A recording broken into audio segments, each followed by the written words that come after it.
नमस्कार. सानिकाज किचनमध्ये तुमचं स्वागत आहे. बाजारात मस्त ताजे ताजे आणि लाल चुटूक गाजर आलेले आहेत. तर मग गाजराचा हलवा झालाच पाहिजे. तर आज आपण मस्त दाणेदार गाजराचा हलवा कसा बनवायचा ते बघणार आहोत आणि तेही गाजर न किसता आपण हा हलवा बनवणार आहोत. चला तर मग वेळ न घालवता लगेचच व्हिडिओला सुरुवात करूया. गाजर हलवा बनवण्यासाठी इथे मी 1 किलो गाजर मस्त चॉपरमध्ये बारीक करून घेतलेले आहेत. गाजर बाजारातून आणल्यानंतर काय करायचं, ते स्वच्छ धुवून घ्यायचे, त्याच्यावरची साल सोलाण्याने काढून घ्यायची, गाजराचे बारीक बारीक तुकडे करायचे आणि चॉपरमध्ये असे मस्त बारीक करून घ्यायचे. बघा, किसणीवर किसायची अजिबात गरज नाही आहे. चॉपरमध्ये सुद्धा गाजर मस्त बारीक होतात. आता ह्या कढईमध्ये मी हलवा बनवणार आहे. त्यासाठी गॅसवर कढई ठेवली. त्याच्यामध्ये आपल्याला 2 चमचे तूप घालायचे. आता हे तूप आपल्याला वितळवून घ्यायचं आहे.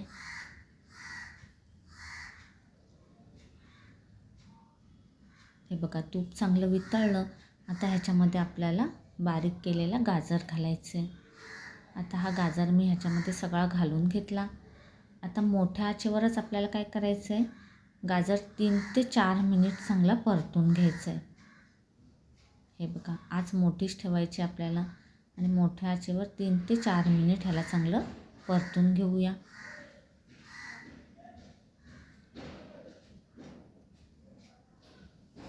हे बघा, एक 3-4 मिनिट मी ह्याला मोठ्या आचेवर चांगलं परतून घेतलं आहे.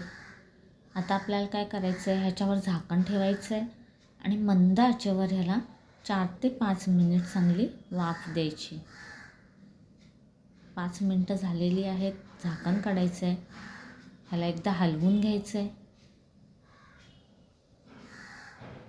आता इथे आपण 1 किलो गाजर घेतले, त्यासाठी मी इथे 1 लिटर दूध गरम करून घेतलं आहे. आता इथे तुम्ही म्हशीचं किंवा गाईचं दूध वापरलं तरीसुद्धा चालेल, पण शक्यतो म्हशीचं दूध वापरा, कारण ते घट्ट असतं आणि हलवा चांगला मग दाणेदार होतो. आता बघा, दूध घातल्यानंतर आपल्याला चांगलं मिक्स करून घ्यायचं आहे.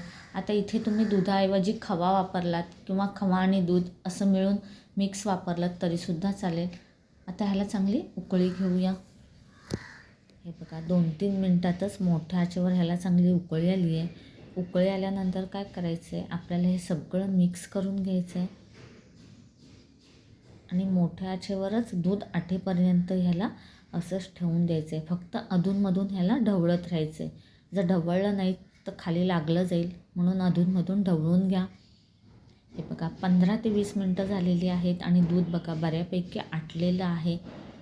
आता ह्याच्यामध्ये आपल्याला साखर घालायची आहे. इथे मी 1 किलो गाजरांसाठी 300 ग्राम साखर घातली आहे. आता इथे तुम्ही साखरेचं प्रमाण तुम्ही तुमच्या आवडीप्रमाणे कमी जास्त करू शकता. साखर घातल्यानंतर ती चांगली मिक्स करून घेऊया. साखर मिक्स करून झाली आहे. आता ह्याच्यामध्ये आपल्याला आवडीप्रमाणे सुकामेवा घालायचा आहे. सुकामेवा घातल्यानंतर तोसुद्धा चांगला मिक्स करून घेऊया. आता आपण ह्याच्यामध्ये साखर घातली आहे, त्याच्यामुळे बघा मिश्रण थोडं पातळ झालं आहे. आता मोठ्या आचेवरच आपल्याला 10 ते 15 मिनिट ह्याला असंच ठेवून द्यायचं. 15 मिनटं मी ह्याला मोठ्या आचेवर ठेवून दिलं होतं आणि ह्याला मी अधूनमधून हलवून घेत होते आणि हलवा बघा मस्त कोरडा झालेला आहे. आता ह्याच्यात आपल्याला 1 चमचा वेलची पावडर घालायची आहे. वेलची पावडर घातल्यानंतर ती चांगली मिक्स करून घेऊया. इथे बघा, आपला मस्त असा दाणेदार गाजर हलवा तयार झालेला आहे. एकदा नक्की करून बघा आणि तुम्हाला जर आजचा व्हिडिओ आवडला असेल तर व्हिडिओला लाईक करा, शेअर करा आणि असेच छान छान पदार्थ पाहण्यासाठी सानिकाज किचनला नक्की सबस्क्राईब करा. भेटूया अशाच एका वेगळ्या व्हिडिओमध्ये. तोपर्यंत धन्यवाद.